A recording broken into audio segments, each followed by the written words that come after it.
On This Week in Enterprise Tech, China has a Great Wall of XP fail, Google's going wireless, a patent troll gets slapped, and the FCC kinda, sorta, whatever supports net neutrality.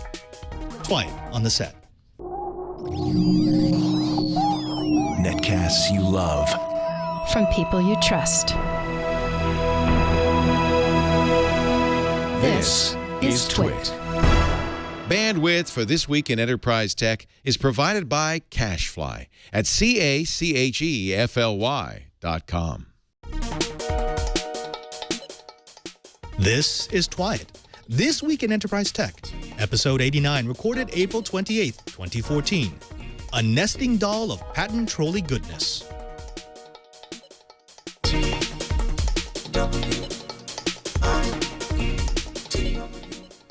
Welcome to Twit, This Week in Enterprise Tech. It's the show dedicated to the enterprise professionals, the IT pros, and the geeks who just want to know how the world is connected. I'm your host, Father Robert BALLECER, the digital Jesuit, your guide to all things in the enterprise. But as always, I'm not guiding you by myself. I'm joined by my co-hosts, my good friends, starting with Mr. Brian CHEE, the director of the Advanced Network Computing Laboratory in Honolulu, Hawaii. Brian, so good to have you back. How you doing? I am electrified. Thank you very much, Sears, for swapping out a dead battery. Yeah, it's actually, yes, you texted me this morning saying that your battery was dead, and I guess there was a long line at Sears because of the long weekend. I have no idea what that means. Just people all lined up. Everybody saves all the repairs for Monday morning. Got it. Oh, well. Well, you know, a person who doesn't need repairs on Monday morning, he's always good to go.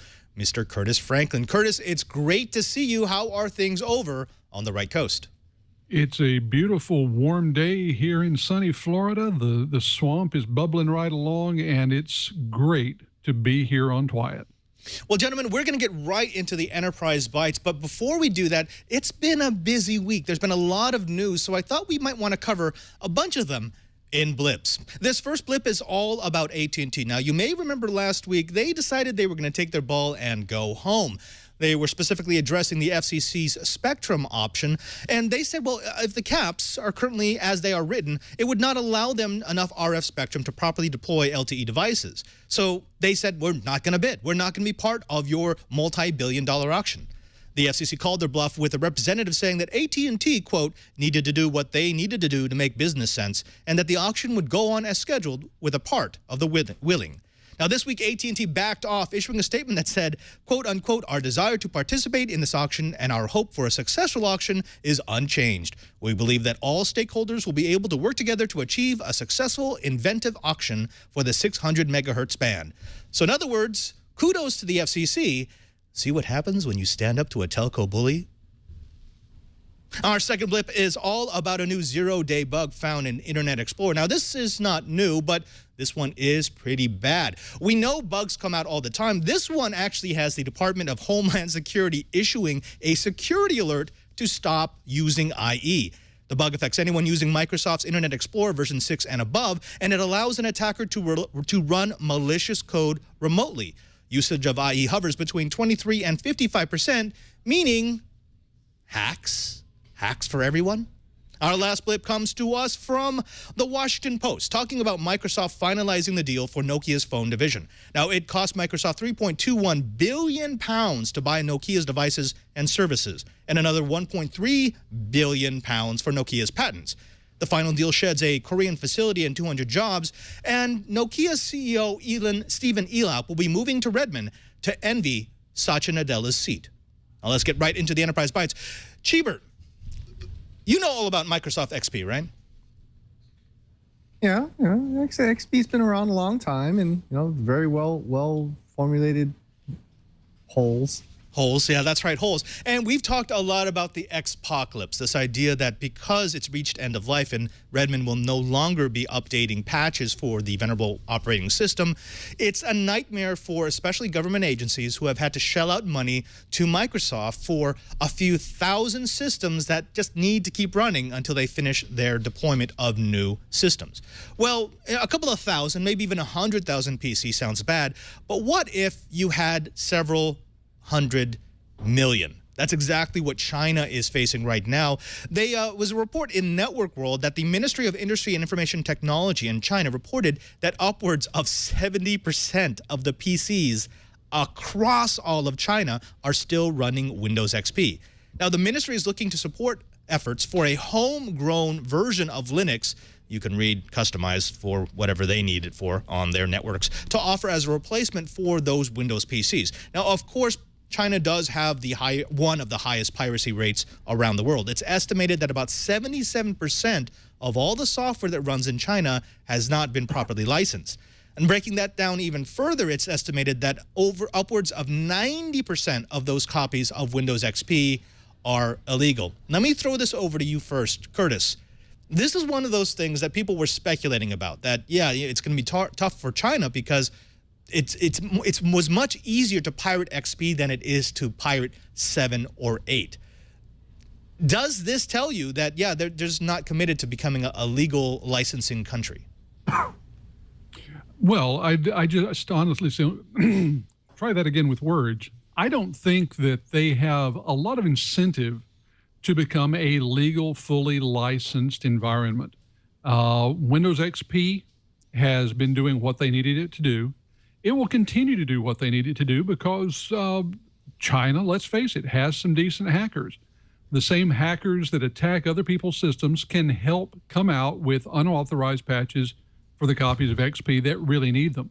For the rest of the users, I think they're going to either skip ahead to unauthorized copies or something else, or simply be one of the populations that leads the march away from the PC.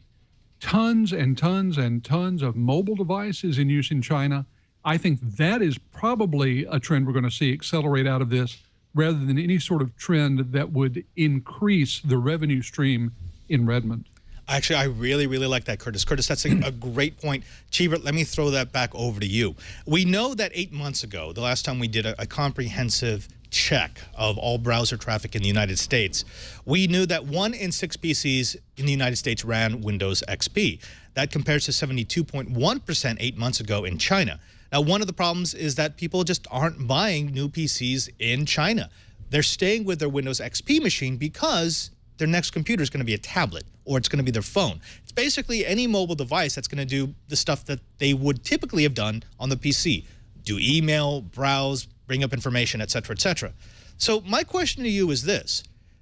Is the key not to introduce a new operating system in China, but just to let nature take its course and let those XP PCs die? You know, I don't know. I'm very, the temptation is too much. The snarky response is kind of what I want to use. And the snarky response is, no, I love this because that makes it easier for the U.S. Intelligence community to go and turn off the lights in China or spy on the Chinese MSS. Remember, the MSS is the equivalent of the CIA in China. So more power to them. They can steal all they want. They can steal all the vulnerabilities they want. That's all fine and good. Now, the realistic view of the world is a non-snarky response is most of the PCs are going to stay that way because they have the Chinese character sets. People are able to use it. There's some very, very good Chinese word processors out there that will actually do what you want. You can actually type in simpler characters phonetically and then scroll through the more complex ideograms. The trick with the tablets is they're going to start using a lot more of the back end, so they can actually draw the characters on the screen and build their documents. So tablets and touch systems in general make a lot more sense in Asian countries anyway. Cheever, I get that. I understand that. I have that natural sense to do snark as well, but there is a larger issue here, and I want to give that over to you, Curtis. It's easy to say, well, who cares because they're pirated copies of Windows XP anyway, but the issue that a lot of people are having is if you get 600 million infected machines, that's an awfully horrible botnet to unleash on the world. And we know that XP you shouldn't be using it anymore. I mean, it doesn't matter whether or not you're experiencing the latest IE zero-day bug. XP is just the system that if you're not migrated from, you should be migrating away from right now. What's it to say about a country where they've got this mystical solution of a Linux version that will be approved by some Politburo in China, which will never happen because things move so slowly. In fact, some of the people in the chat room are remembering that there was a red version of Linux that was supposed to come out 3 years ago, never really materialized. Do we have to worry about having all these machines open, completely vulnerable, and most likely owned?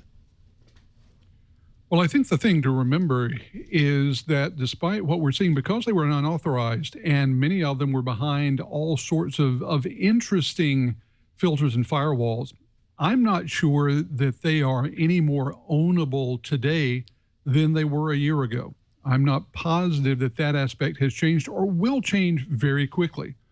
Remember, a lot of these systems that we're talking about don't have access to the same sort of high bandwidth broadband that we have in the West, or even that they have in other parts of Asia. The real bandwidth opportunities in Asia are largely coming about through the wireless networks. And so I think those are going to be the ones that help usher the country into mobile devices and away from the standard desktop kind of platforms. This is an interesting thing. You mentioned the botnets. To me, the real issue isn't whether we should fear them because of the botnets that could be unleashed using those machines as tools. The real question is whether that many tiny laboratories on which hackers can experiment should accelerate the shift in other countries away from XP. And I think the answer to that is a definite yes. Well, gentlemen, that's 10 minutes on the Xpocalypse, and I promised we would never have more than 10 minutes for any show, so let's move on to the next Enterprise Byte. This time, we're talking about something closer to home and something that I think a lot of people watching the show love, and that is Google Fiber. We all want it now, and there's a little bit of news coming out of IDG.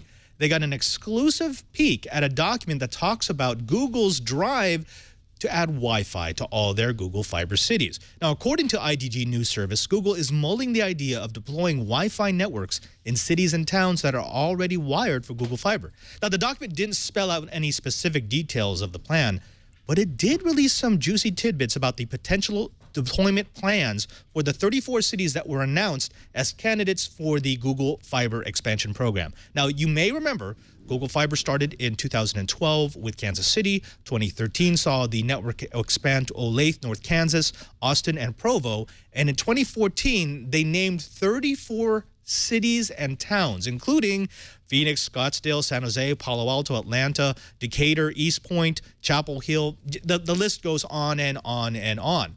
Now, that doesn't mean that they're going to run it to those cities. What they would like is they would like some sort of collaboration with local governance to say, look, we have something that your citizens would like. We really want to give it to them, and we want to give it at a price that would both disrupt the industry in your area, drive innovation, increase property values, and make people happy.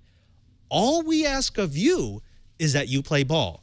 Please cut the red tape, make it easy for us to come in, give us the right of way, give us an easy deployment avenue, and we'll take care of the rest. What we knew about that before. What this document adds is it adds some of the specific requests that Google has made of those candidate cities, including they want each candidate city or town to identify locations at which it could install these quote-unquote utility huts. Now, each hut would be 12 feet by 30 feet. That's 3.6 meters by 9.1 meters for the rest of the world. Now, the huts would need to be accessible 24 hours a day. So they can't be locked behind some shed. They can't be in an area that's gated off. They have to be accessible from the street so that Google can get in there, do upgrades, do repairs at all hours of the day.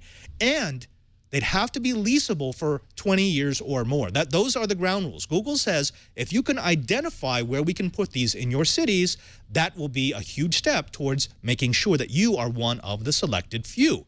Now, they also want to be promised a list of addresses in each town or city, a description of building types, geospatial data on streets, boundaries, right-of-way, manholes, utility poles, zoning, pavement conditions across the town or city, and they want the status, which means whether or not they can use any fiber conduits that have already been laid. Now, Cheebert, I want to throw this over to you because I know you're chomping at the bit. It's almost IT porn to hear about Google's plans for these cities. I mean, this is pretty advanced, right? I mean, this is basically Google sitting down and saying, give us the information so we can know exactly how much it's going to cost for us to deploy in your city. Actually, it goes beyond that. They're basically asking for access to each city and county's ArcGIS database. They're going to want to be able to go and run simulations on flow controls, access. They're going to want to know where the cable conduits are so they can figure out how to get right of way, how to drag fiber to that so that you can get the Wi-Fi antennas up nice and high. Because remember, the #1 cost for a cellular provider, which is not that much different from a Wi-Fi provider, is rooftop. And it's also the second biggest cost is actually the CO, where everything comes together. So what Google's trying to do is they're trying to get a significant advantage so that they know exactly how the game is going to be played before they decide to go into that city. It is something that a lot of cellular providers have wanted for a very, very long time and have not gotten. However, it is that we have not had anything even close to the demand for various cellular providers that we are now starting to see for Google Fiber, and I'll bet you we'll have the same thing for Google Wi-Fi. Curtis, we've got some people in the chat room who are already piping up. We've got Gray580, we've got Matt W783, who are essentially saying, wait a minute. Is this stuff that Cheebert's talking about true? Is Google going to get preferential treatment, data out of these cities and states and municipalities that their competitors wouldn't get? And if that's the case, doesn't this become unfair? I mean, why should cities surrender this data to Google? Is Google just blackmailing these cities with a service that they think the people might want? Well, one person's blackmailing for a service that they think the citizens will want is another person's step towards providing a utility. And if you look at what they're doing with this, a lot of this sounds, as Cheebert said, very much like the kind of infrastructure and requirements that companies had for installing cellular. I mean, the building, the utility hut that they're talking about, isn't that far off the size of a small cell tower building. I think that what they're looking at doing, once again, is disrupting the environment by turning Wi-Fi into something that looks an awful lot more like a utility, like a telephone company. They've watched the ways that cellular service and cellular infrastructure developed and was deployed, and they're trying to get a march. What they're trying to do, it seems to me, is eat into the infrastructure head start that the cellular companies have. And if you want to look at an even longer play, just remember that the word is out there that Amazon is getting ready to release a smartphone. We know that Google has a huge stake in the smartphone business. They're wrapping an awful lot into these communication infrastructure plays. That's going to get into the wireless networks, the cellular networks, the fiber networks. It's all coming together in the communications that allow people to reach their services. They want to, and then to use another really favorite word, disintermediate the cell companies and all of those ISPs out there. They want to be the golden cable or golden radio signal to the golden apps. Perfect. Love it, Curtis. And actually, PC Guy 8088 in the chat room is right along with you with the magic phrase, common carrier. Cheebert, all the other telcos are trying to get away from this common carrier. This was the whole net neutrality debate. They don't want to be the common carrier. They are a service provider, but they add so much more. They don't want to just be the dumb cable. Here we have Google coming in and saying, no, we'll be the dumb cable. That's fine. We'll be that back end. We'll provide you all those services at a flat rate, and we won't do anything to monitor your traffic as long as you let us do our business in the back end.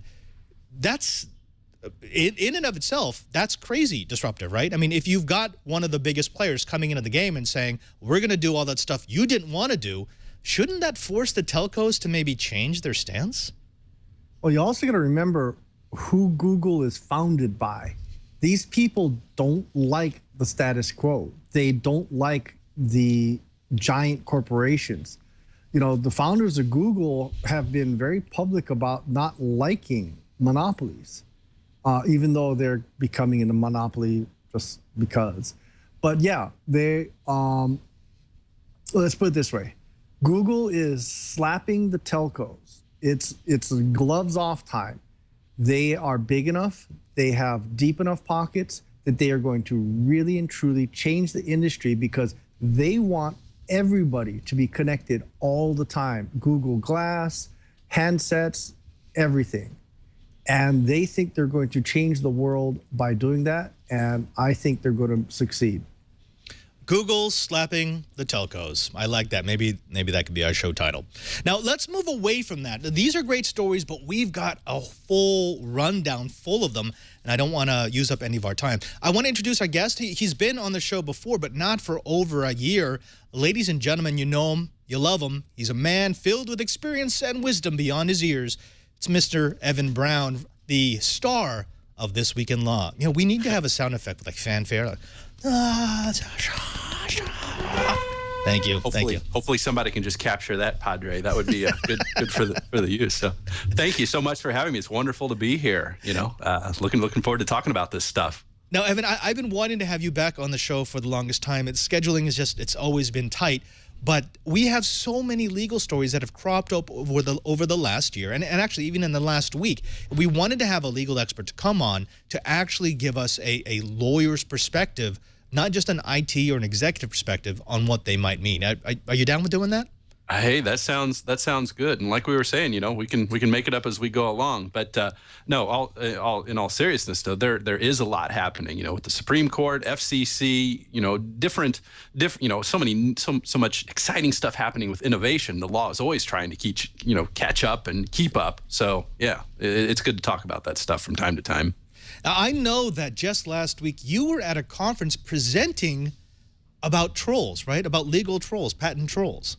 Yeah, it was an interesting thing. It was at John Marshall Law School here in Chicago, and I actually it was to a group of other lawyers, and lawyers have to keep up their continuing legal education credits, and there's an ethics component to that. And you know, insert joke here, lawyers and ethics. But I was talking about some of the ethical issues with trolling and getting into the rules of professional conduct that lawyers have to abide by when they're deciding to file lawsuits that where they're representing somebody who may or may not have real strong intellectual property interests. So yeah, that was a lot of fun, and it gave me a good opportunity to sort of delve into the real nuances that at least try to regulate what lawyers do to keep them from going crazy and just being completely insane patent troll types.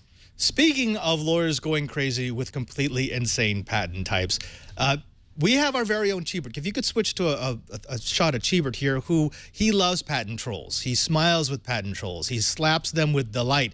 Cheebert, you ready for a little patent trolly stuff? Oh, sure. Okay, let's go with one of our favorites. Rockstar.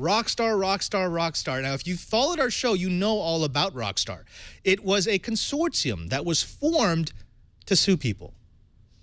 No, really, that's it. I mean, you could start and end the description right there. Way back when, you may remember that in June of 2011, Apple, BlackBerry, Microsoft, Ericsson, and Sony purchased a set of patents from Nortel, from the defunct manufacturer. Now, the patents were bought for a total of $4.5 billion, and they covered technologies ranging from high-speed broadband, switched video technology, MPLS networking, optical network tapping, and streaming media. Well, they got together, put $4.5 billion into this pot, and they bought the patents and gave them to a new company called Rockstar, which is a non-practicing entity. Now, Evan, can you tell us a little bit about, what's your minute buzz on what a non-practicing entity is and what it does to society? Well, a non-practicing entity is one of the nice names for patent trolls. Generally, if we think of patent law, we think of the exclusive rights that are granted to an inventor or somebody who has been assigned the rights in an invention. And, we like to think of real industry and real innovation when we think of patents, when we're idealistic about it. Thomas Edison or Nikola Tesla or whomever, the real innovator is, and whoever is going to do business the right way and go out and actually make things and take advantage of that government granted monopoly. But a non-practicing entity, an NPE, is a nice name for a company who exists for that that exists for no other reason than to just assert those rights. And the big criticism is that of what patent trolling is all about, that it doesn't do anything to foster those initiatives of patent law. Another term you see thrown around a lot is a patent assertion entity. But again, these are just nice names for patent trolls. And so they have arguments that they're legitimate entities that are exercising rights that are clearly granted under patent law. And that's, I suppose, for the most part true. But the larger question is, are they good for innovation? Are they good for progress? Are they good for the economy? And those are much more controversial questions. Cheebert, Evan gave us the nice lawyer speak, the explanation that won't get him tossed out of a courtroom. You're an engineer, you're an IT admin, you're a sys guy. So how would you describe a non-practicing entity? I'm going to get bleeped, so I can't. We'll bleep you. Yeah. What I do have to say, though, is according to what I've been able to glean, Rockstar is possibly going to be running into a granite mountain soon in the term of the U.S. Attorney General's office. Some of those patents that they are trying to claim were developed with DARPA money. So that means it doesn't belong to any one entity except the United States government. And I would dearly love to see the Attorney General's office sharpen their knife and slice the patent trolls into little thin pieces of bacon. So, Evan, that's normally how we deal with patent troll stories here on Twilight, but I like your avenue. Okay, now now we know what Rockstar is. Now we know what they're doing. Let's talk about some news that I think will make Cheebert jump with glee. And that is, a while back, they sued a bunch of manufacturers. They sued Google. They sued every competitor of Microsoft, Apple, Ericsson, et al. One of the things that they've been trying to do is to get all of their trials moved to East Texas, because East Texas, for some reason, has become very patent troll friendly. They get great judgments from East Texas. Well, a U.S. District Court judge has denied Rockstar's request to try their case against Google in Eastern Texas. Now, East Texas, again, is known as a troll-friendly court, and Rockstar wanted to transfer to Texas on the grounds that its subsidiary MobileStar owns some of the patents and has its principal place of business in the state. Now, let's do a little bit of background on MobileStar, because this is where we get those companies birthing companies birthing companies. It's like a nesting doll of trolly goodness. So the consortium of those companies created Rockstar. Rockstar then, in turn, which, by the way, Rockstar is located in Canada, created MobileStar, which is located in Texas. Now, everyone who works for MobileStar works for Rockstar. The board of MobileStar is comprised of the people from Rockstar. In fact, MobileStar really doesn't do anything except have a small office in East Texas, and they were trying to use that as grounds to move the case. Now, Evan, let me throw this over to you, because I think we need the lawyer perspective here. How close was this to actually working? I mean, should this have worked? If Rockstar wasn't already a little notorious, could someone else have done this move? Give birth to a smaller company in the place that I want the jurisdiction of the case to be, and petition to move my case? Right. Well, it's funny you mentioned you forgot to mention a couple of steps. There was actually Rockstar Bidco LLP, right. So it even took on a couple of different faces before MobileStar was formed. And then MobileStar was formed literally the day before the Halloween actions were filed in the Eastern District of Texas, which the court lovingly refers to them as the Halloween actions, because they were filed against Asus, and who else was on that list? Asus. HTC, Pantech. So anyway, Google, HD, LG Electronics, Huawei, Pantech, ZTE. Right. So we've got to keep in perspective what was actually going on in this case here. This was a judge from the Northern District of California who was considering whether to allow the case to be transferred to the Eastern District of Texas, where there's the other cases going on, the Halloween action. So what was before the court was whether or not it was appropriate to exercise personal jurisdiction there in the Northern District of California. So that's what the court's holding was about, and that's what the issue was about, whether or not it was appropriate to assert personal jurisdiction over the MobileStar the entity there in California. And so, who else could really get away? Well, I don't know. I mean, I don't know that it depends on necessarily the identity of the parties here, but it was, there certainly was plenty of opportunity for the court to talk about the very tenuous relationships with Texas. And on the contrary, the pretty strong connections with California, which is really where the interesting reading is, particularly with mobile stars and by extension, Rockstar's communications with not only Google in some of the negotiations that it had, the invitations to license, but even more intriguingly with Apple. Actually mentioned, the court's decision actually mentioned some of the backstory with, of course, Steve Jobs talking about thermonuclear war and relationship between Apple and Android. So that's where the really interesting reading is. It's all very intriguing, but let's keep it in perspective that this was a motion to dismiss. It certainly, as to where the lawsuit should be heard, had nothing at all to do with the actual merits of the dispute. We'll get a lot of opportunity for that as time goes on. Yeah, actually, that's important. This doesn't end the case. The case is not done. They're going to continue. From it. And they've got deep pockets, so they've got the money to keep pushing. It just means that they're not going to move the location of the case, right? Right. It's not going to be in Texas. That's all that we know at this point, which of course is where Mobile Star. I keep wanting to say I keep worrying that I'm getting with these names because that's a trollish thing.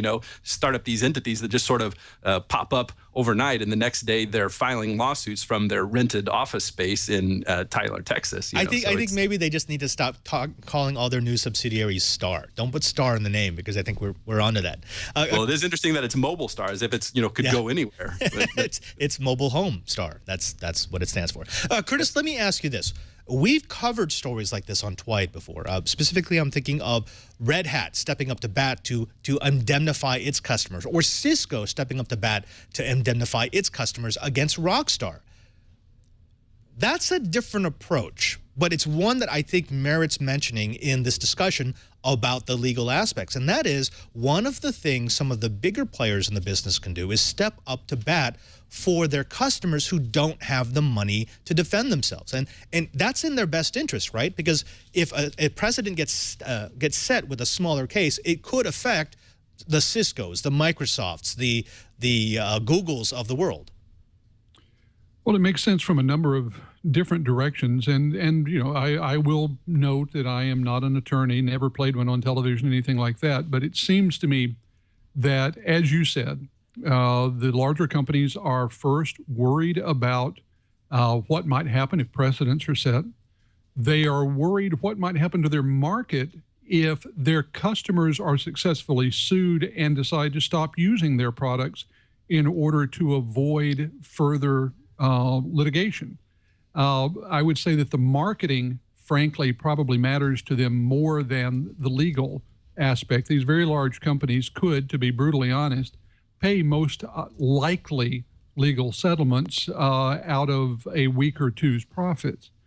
To me, the more interesting thing, though, is what the larger companies stepping in to indemnify their customers does to the strategy. Because what we've seen are a lot of these non-practicing entities cast a wide net, use the shotgun approach, knowing that many of the smaller companies will simply settle, even if it's for relatively small money, in order to avoid the cost of litigation. They depend on that.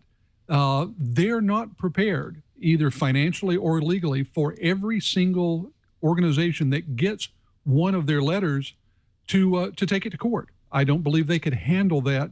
So they depend on the intimidation factor, and getting into battle with someone, an organization like a Cisco, that they simply cannot intimidate, works against them in some very profound ways.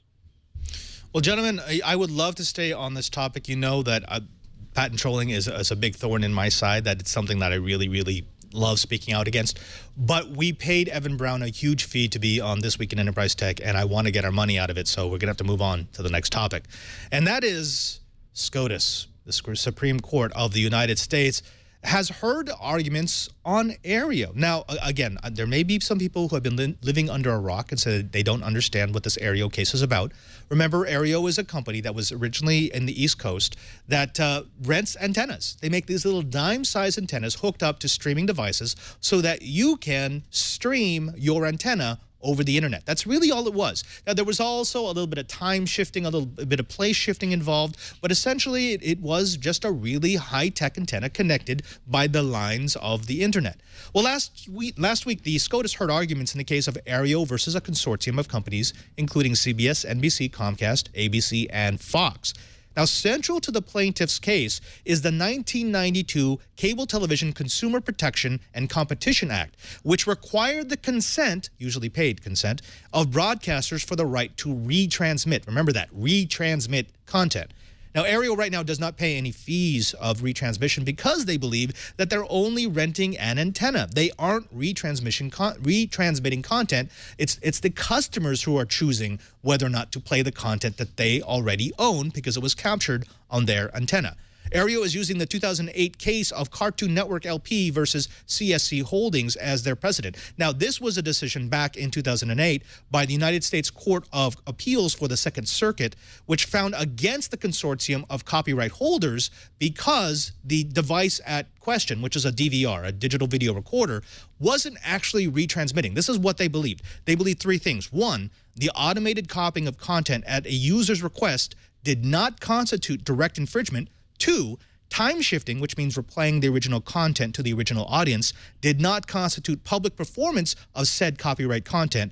And three, copying streaming content for the purpose of buffering, not redistributing, but buffering, did not itself constitute unlawful copying. Evan, let me throw it over to you. Now that we've got that background, there's a lot of buzz that Aereo's use of the 2008 Cablevision case isn't going to pass muster this time. What's your analysis? Mm-hmm. The real, I mean, you said a lot of stuff there, Padre, as you customarily do, and there was a lot of legalese, and I'm trying to get through my head precisely what you said. So the really important point is whether or not there is a public performance going on when one uses Aereo. And, you know, there's this whole question of time shifting that people talk about when they're talking about the Aereo case. Let's not let that be a red herring in the way that we think about what the Aereo case is all about. The question of time shifting goes all the way back to the question of whether or not it's a fair use of a copyrighted work. It goes all the way back to 1984 in the Supreme Court case that involved the Betamax tape that essentially validated home recording using the VCR. The court held that it's a fair use to make a copy of, you know, the Cosby Show or what have you in the mid-'80s so that you can watch it later. So time shifting is not a legal issue that is in dispute here or before the court, and we're not worried about that aspect of it. What we are concerned about and what we need to focus our eyes on when we're listening to how the Supreme Court is going to analyze this is the question of what constitutes a public performance. Because the way Aereo's technology is developed, as we know, is that it's one copy per user. The over-the-air signal comes into the little dime-sized antenna and on top of the warehouse or wherever Aereo has these things. There's one copy that's created for that particular user, and then it's distributed. So from a certain conceptual standpoint, you can think of Aereo just like a DVR, except a DVR that has a very long cord, very long cable from where you are watching on your laptop or your mobile device to the warehouse there. So what the Supreme Court justices seem to be picking up on are a couple of things. First of all, I trust that not everybody who's watching or listening right now listened to the 1 hour oral arguments that went on last week. That's quite an experience. You can go to the Supreme Court website and hear oral arguments. It's very interesting. You really should. Actually, it's fascinating to listen because the justices are always interrupting the lawyers. It is. It's not what you imagine it would be. I think it's sort of a Supreme Court tradition to not let the lawyer get through their first thought, before jumping in. And that's what Justice Sotomayor did in this. She started out within the first couple of minutes of the argument asking the lawyer, Paul Clement, on behalf of the broadcasters, well, tell me why Aereo isn't a cable company.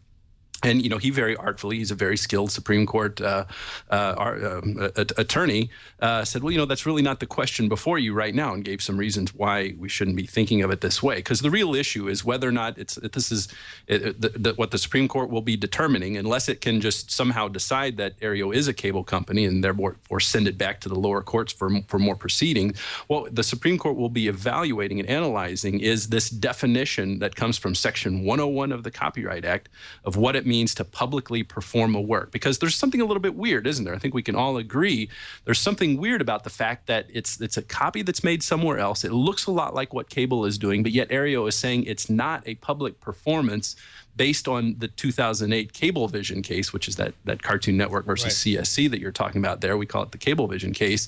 You know, based on that, the technology is a little bit different, and this is a little bit more of a Rube Goldberg type of solution. That's what Judge Chin has called it in the lower courts in proceedings in the Second Circuit, and you know, and that's something that came out in Chief Justice Roberts' questioning. Well, isn't this you're just doing something here, Aereo, to circumvent copyright, and you get the sense that maybe the justices don't like that. The other big issue, and I don't want to go on too long here, but I'll just raise the issue and turn it back over to you, Padre, is the justices are keenly aware of the problem, the potential problem that exists here, that if they find against Aereo, that will kill cloud computing. Now, of course, a pronouncement like something like a decision against Aereo would kill cloud computing is, of course, overly broad because there's way too much nuance in what we mean by those things. But suffice it to say that the justices are aware that they do run the risk of finding against Aereo in favor of the broadcasters that would somehow jeopardize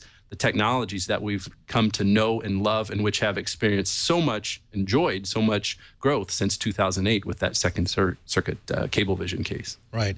And folks, we can't cover the entire issue. Again, remember there was an entire episode of This Week in Law last Friday that was dedicated to covering this. If you want to find out more, go to that. What we want to do is now that we have the backing, now we understand what issues are being argued. And basically, Aereo is using the 2008 Cablevision case, and the broadcasters are saying it's a performance, it's a retransmission. Let's talk a little bit about the stuff that Evan was hinting about at the end of his statement there, and that is the effects that this could have on the enterprise, specifically cloud-based services.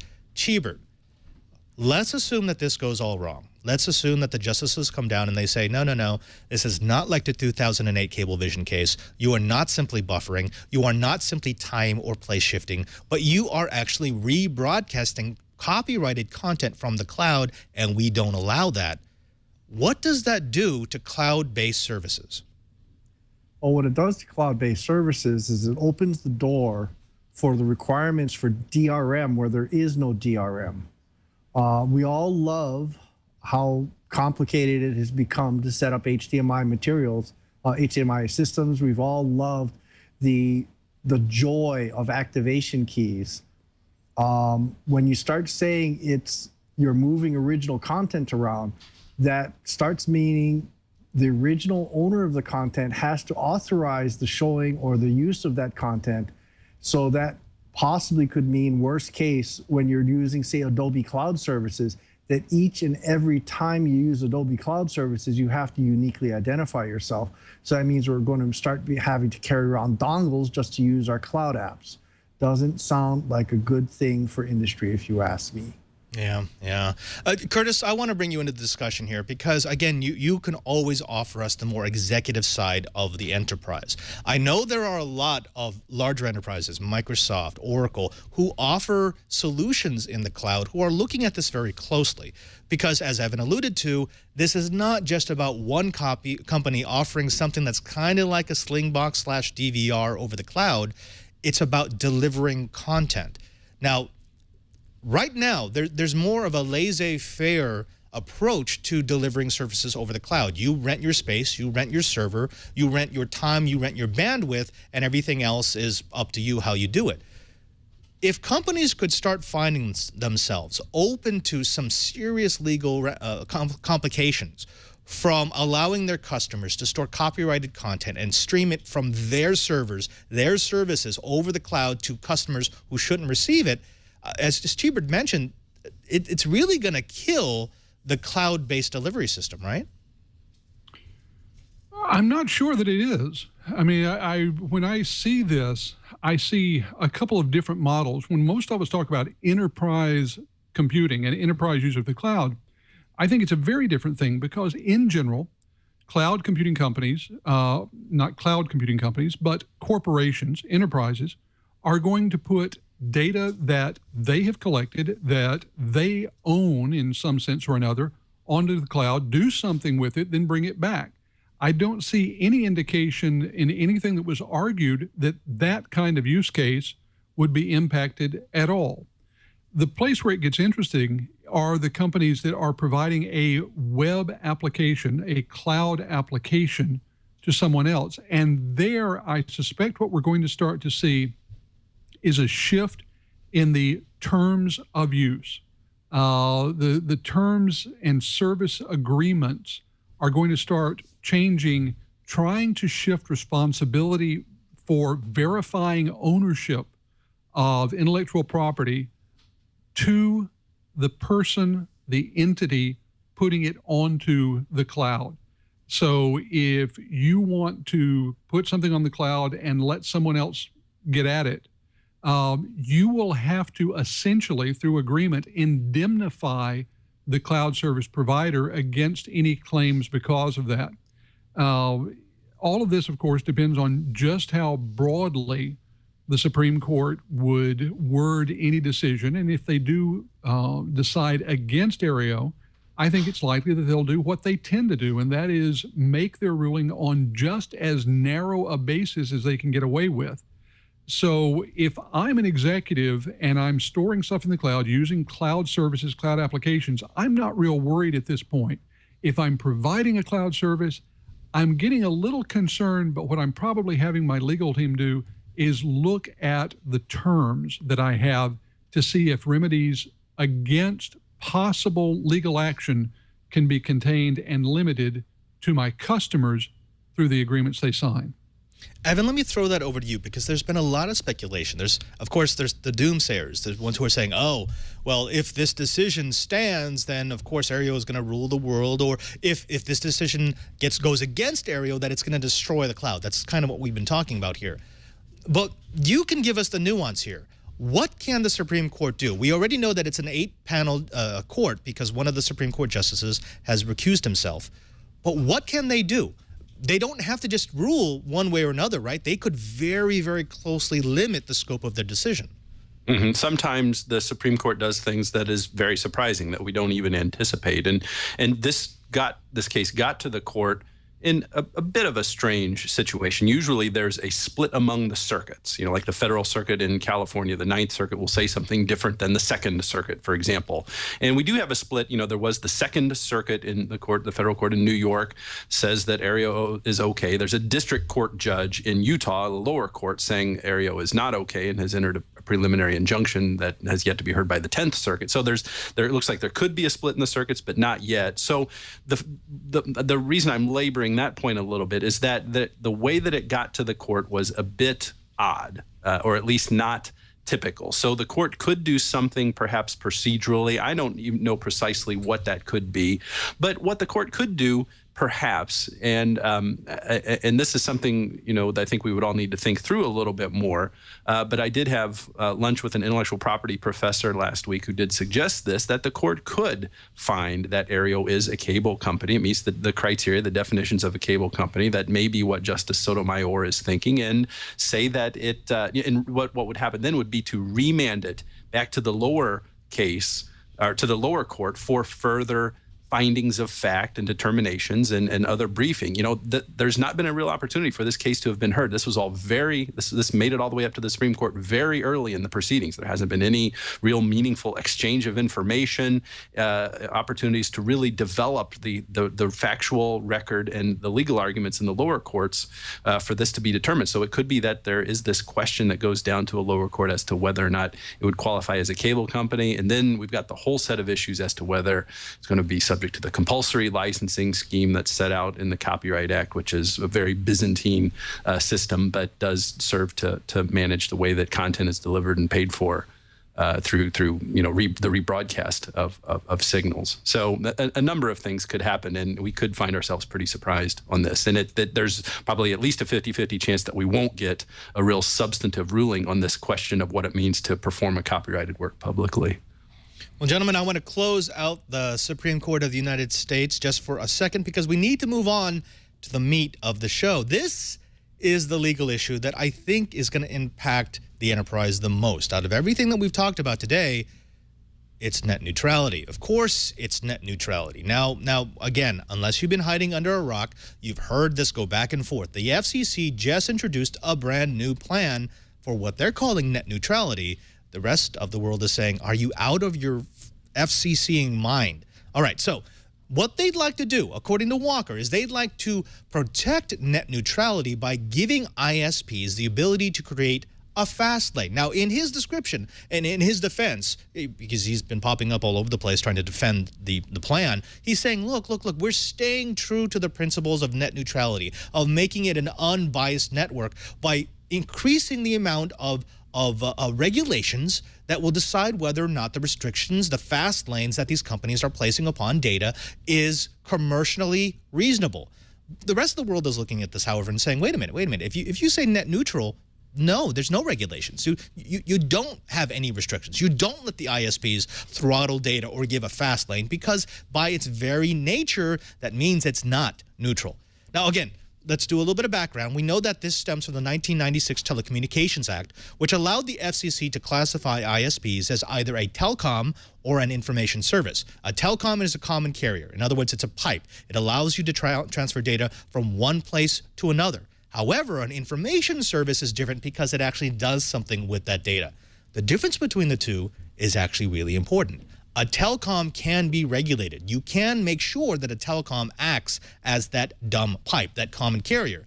An information service, not so much. So when the FCC tried to institute their own net neutrality regulations, this was before Walker became the head of the FCC, the courts came back and said, you can't do that. You can't do that because way back when you decided that the ISPs were not telecoms, they were not common carriers, but instead they are information services and you have no regulatory authority.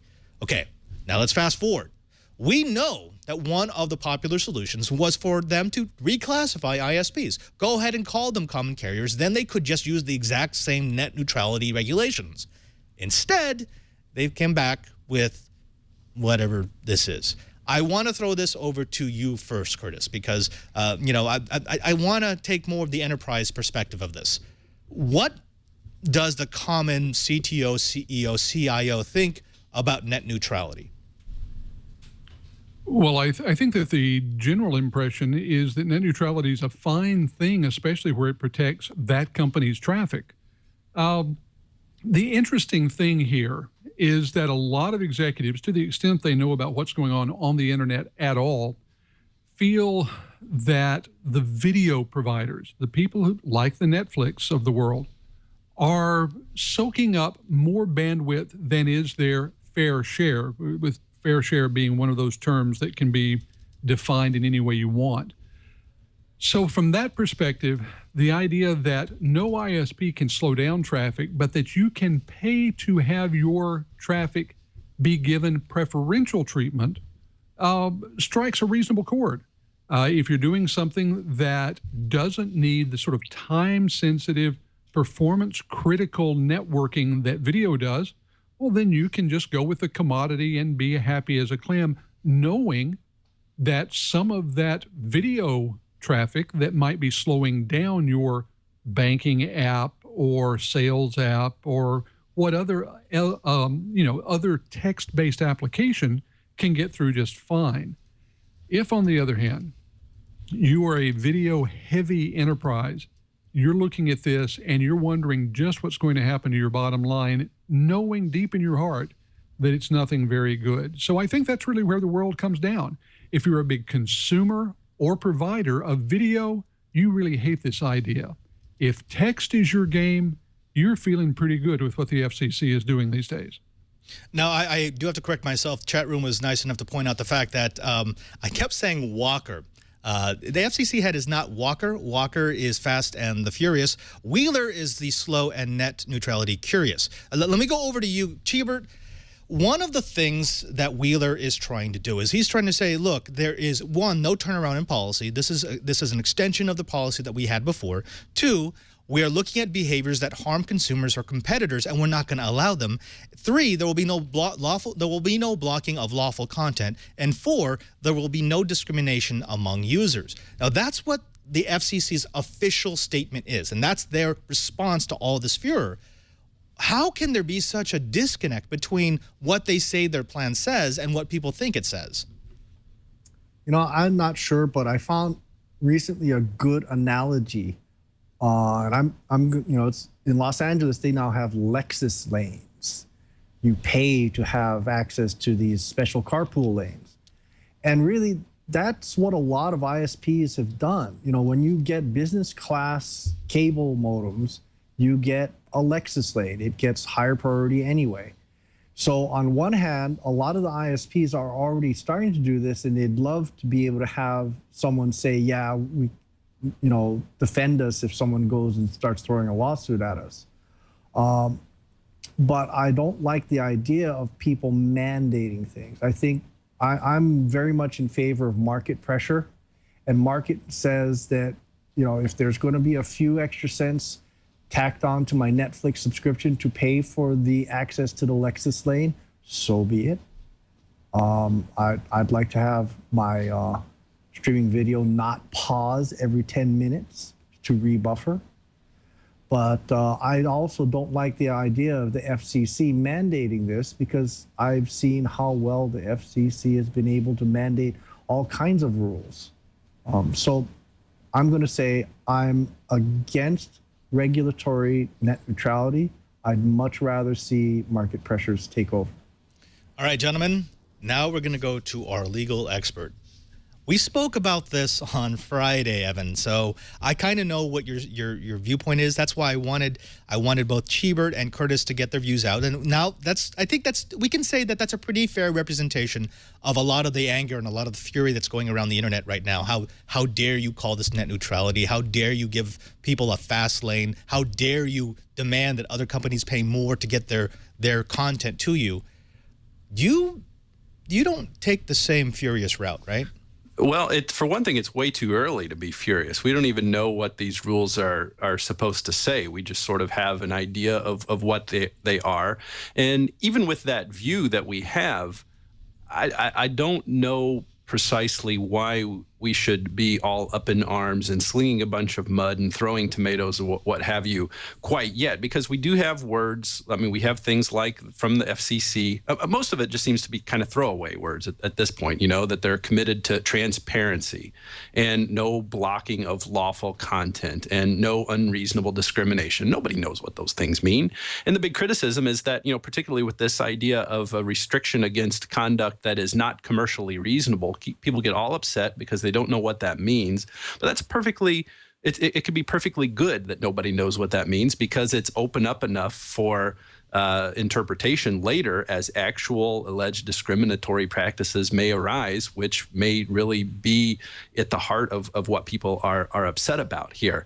There's a couple of ways of looking at it. There's the perspective of the consumer who wants to get their their content via the fast lane, and then there's the perspective of the innovator as well. You know, it's sort of this mantra that's thrown out that if there is no network neutrality and there can be these special deals struck, then the next Twitter or next Facebook won't have the opportunity to emerge. And I see that. I just still think that at a policy level, it's way too early for us to tell exactly how we're going to prevent that from happening. And what I would not like to see is a situation, and I think that I'm tacking on to what Cheebert said there, is a reason to not like regulated network neutrality. And I'll throw out another analogy, if you'll indulge me, Padre. You know, I go to the grocery store and I happen to like a really popular brand of coffee. And, you know, a lot of people like it. Let's just say, you know, it's like Folgers or Maxwell House or something like that. It's decent. It's not premium, but a lot of people like it. And I go there and, you know, I've been able to buy it for years, but I go there and one day the shelves are empty. Everybody has already bought all of this wildly popular coffee I like, but the shelves are full of stuff that I just don't like. That's really crappy. And there could be, you know, quite a bit of different kinds there. I go to talk to the manager and I say, you know, why can't I get my coffee? Well, you know, the whatever government regulation has been implemented so that I can't take bigger shipments of the kind of coffee you like. I have to take shipments of every other kind of coffee as well. And it's too bad that I sell out of this kind of coffee. I actually have to provide equal shelf space, equal space on the truck for everyone here. Now, of course, in my analogy, the Folgers is the content that everybody likes and is willing to pay a premium for. High definition, extremely high quality, very produced content and high fidelity sound and stuff that I'd be showing on my 4K display and all that stuff. And the other kinds of coffee that are there are the other, the startups. God love them. They didn't get a chance to become the next Facebook or Twitter, but the government made sure that they had shelf space so that I could have the opportunity to buy them. And then, of course, the regulation is the regulated network neutrality, saying it has to be an even playing field for everyone. We can't strike these deals.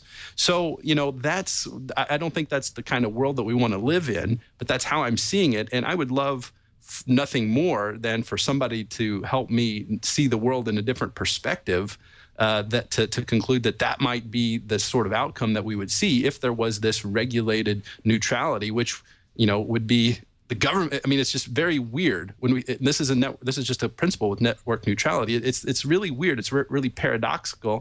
And I think we gloss over this, that with network neutrality, that actually would require quite a bit of government regulation, saying we're going to get it. We, the government, are going to get here and regulate it so that there is an open internet. You see the kind of the paradoxical nature of that at its essence? I see what you're saying, but Jason, could you go ahead and bring up that graph really quick? So this is what we saw the very day that the FCC was decided against them, that they couldn't maintain their old rules of net neutrality. On that very day, what we saw was Comcast, AT&T, Verizon, AT&T DSL, and Verizon DSL all dropping the speed of Netflix until Netflix started paying the extortion money, and then Comcast went back up.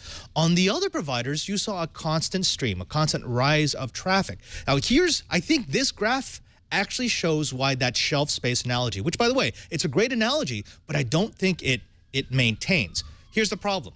When we're talking about bandwidth, we're not talking about shelf space. It is not a zero-sum game, but at the same point, we're barely stretching the walls of what some of these providers can do in their colos, the amount of data that they can transfer. So we're not saying, oh, because Netflix is taking up so much space on the internet shelf, none of these smaller players can get in there. That's not what we saw in that graph. What we saw was, well, they want to make more money.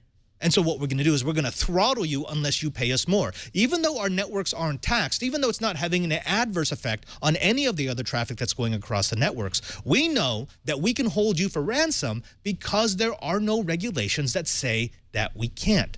Cheebert, let me throw this over to you. What we just heard from Evan is actually what I hear a lot from people who are trying to argue on behalf of the telcos, saying, well, the telcos need to be able to manage their network, right? I mean, why are we getting upset? This is just something that they have to do. Does that hold true for you? No, I don't know. I'm actually going to repeat what Bill_MI said to Evan Brown. I'm amazed it's never talked about. Telephone common carrier includes a liability protection for carrying illegal messages. I'm kind of wondering if that might be one of the read between the line things that might be happening. And I do agree with that. Common carrier has a whole can of worms associated with it. And maybe, just maybe, our friends at the FCC need to create something a little in between, some middle ground. Because I don't want the Comcasts of the world to be able to purposely throttle someone just because they want to hold them ransom. But I also want to see market pressures prevail. So maybe, just maybe, we need a light hand at the FCC for something a little in between. It's not a common carrier, but it's not completely open. Curtis, let me throw this over to you. Again, let's talk about that fast lane analogy. There are a lot of people who are saying, wait a minute. And Evan, I actually understand what he's saying, and it makes sense. But why should we penalize someone for wanting to pay to have your service faster? Right? I mean, can't we just rephrase the entire problem and saying, look, we're not going to affect traffic on the internet. We're just saying that if you want traffic to arrive more quickly, here's a way that you do it. Well, to me, the fascinating thing is that the graph that you showed, and I have no reason to doubt that graph, would seem to go against what the FCC has said. You know, the FCC in its statement said no traffic would be throttled, no traffic would be slowed down, but you would have a chance to get preferential treatment. What we saw on your graph was that traffic was, in fact, demonstrably slowed down. So the idea that you can pay for preferential treatment, I'm really okay with. I really liked Cheebert's Lexus lane analogy. So, let's look at the video service providers. If Netflix wanted to have an advantage over, let's say, Amazon and its on Prime on-demand video service, then it could pay to get that. The same is true of Amazon. They could pay the ISPs. That's fine. But what I don't like, and what I don't think many people like, is the scenario that we actually had to deal with, which was a company's traffic being demonstrably slowed down. The question for the FCC and ultimately the courts is how to allow for one without encouraging the other. How do you allow for the preferential treatment without encouraging ISPs to see that someone's traffic suffers an unfortunate accident on the way to the customer? It's the Godfather version of internet service. There you go. All right, Evan, one last question to you, because we really have run out of time. Fascinating discussion, but I did want to get your thoughts on the 1984 Cable Communications Act. This was the act way back when that set the table for cable companies to grow. You may, I mean, of course, if you weren't alive back in 1984, you wouldn't remember it. But cable TV is actually a relatively recent phenomenon, and cable services is definitely a recent phenomenon. But back in 1984, the federal government got together with the local and state municipalities and said, wait a minute, we want to encourage cable companies to deploy because we believe they can provide a public service. We believe that they could offer something to your citizens that will be for the good. So what they did was they created this act, this 1984 Cable Communications Act, that struck a balance between federal, state, local, and cable company power. It allowed them to strengthen the position of cable operators, to have a process by which they could make sure to benefit off of the expenditure of money to deploy a cable infrastructure. Now, here's the rub. In exchange for establishing franchise standards and procedures, the act specified that cable operators were expected to be receptive to their local communities' needs and interests. Specifically, it said that they needed to check to see if the behavior would be harmful to consumers or competition, and that would be the guiding principle of whether or not this cable operator would be allowed to continue to operate.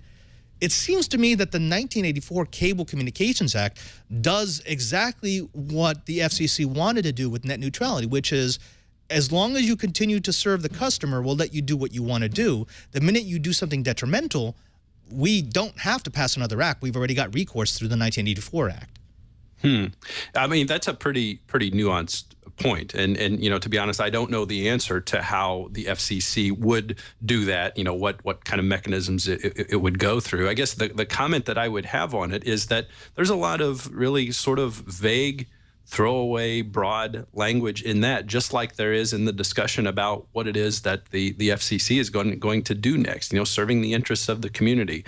These are not really articulable standards, but you've got to look at what actually happens in place. But, in any event, Padre, I think that's looking for a simple and elegant solution to a complex problem is what we need to be doing more thinking about here. And that's why I think that open language like what we see here could be a good thing. And I would encourage people to, not be so quick to take a cynical perspective on open and broad language like commercial reasonableness. We deal with those kinds of terms all the time in commerce and all kinds of commercial agreements and contracts outside of telecom, outside of intellectual property, just in contracts for the sale of goods.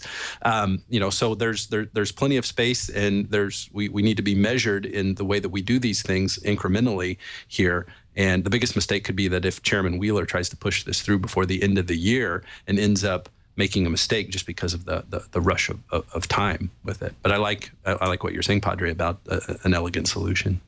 Well, ladies and gentlemen, I'm afraid that you've used up another hour listening to the best dang enterprise podcast in the universe. That's according to 8 out of 9 Supreme Court justices. I'd like to thank my panel for coming on for giving us such an entertaining discussion on this all-legal episode of Twiat. I want to start with my good friend Brian. Brian, where should the Twiat Riot find you? I have articles that are being posted to InfoWorld magazine, And if all goes well, there's going to be a new one on our friends at IOSafe. I'm going to try and get that done. And there's also some nice ones coming out from about Lantronix terminal servers. Lantronix, we'll keep our eyes open. And Curtis, I know you've always got good things coming on at Enterprise Efficiency. Where can the Twilight Riot find you? Well, as you say, enterprise efficiency keeps bumping along, and some interesting news. Hope people will stay tuned because it looks like the radio efforts may well be spreading to Information Week, dark reading, and network computing. So you may be able to hear my voice other places.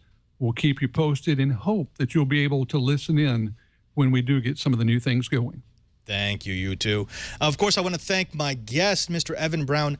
It is an absolute pleasure to have you on. Every time you come on, it is just, it's magical, the amount of discussion that takes place.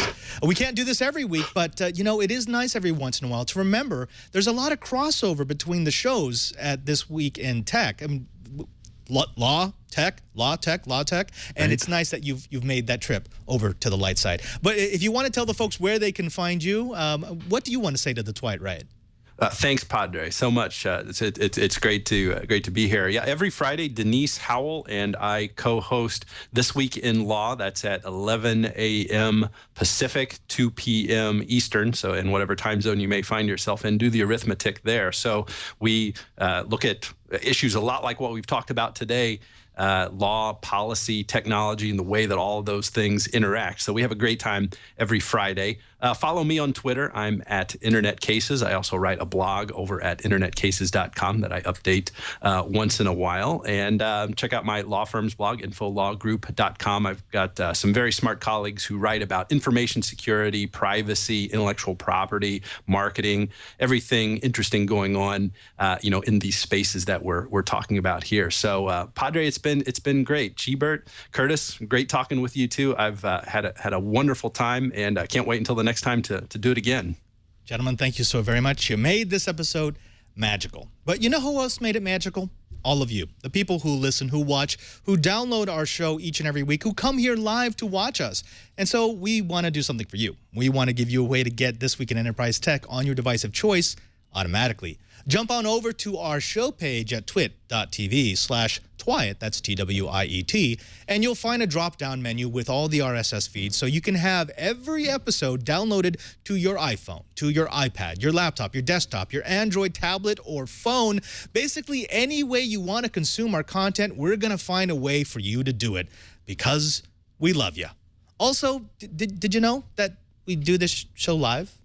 It's like every Monday here on live.twit.tv, 2:30 p.m. Pacific time. If you come in early, you can actually watch us set up the show and stay late to see what we do when we have to clean up. You get to see all the stuff that goes on that maybe doesn't make the finished cut. And as long as you are in the live show, why not join us in the live chat room as well? You see that I pull questions from the people in chat. It's filled with some of the brightest engineers, some of the funniest people, and yes, some of the funniest trolls.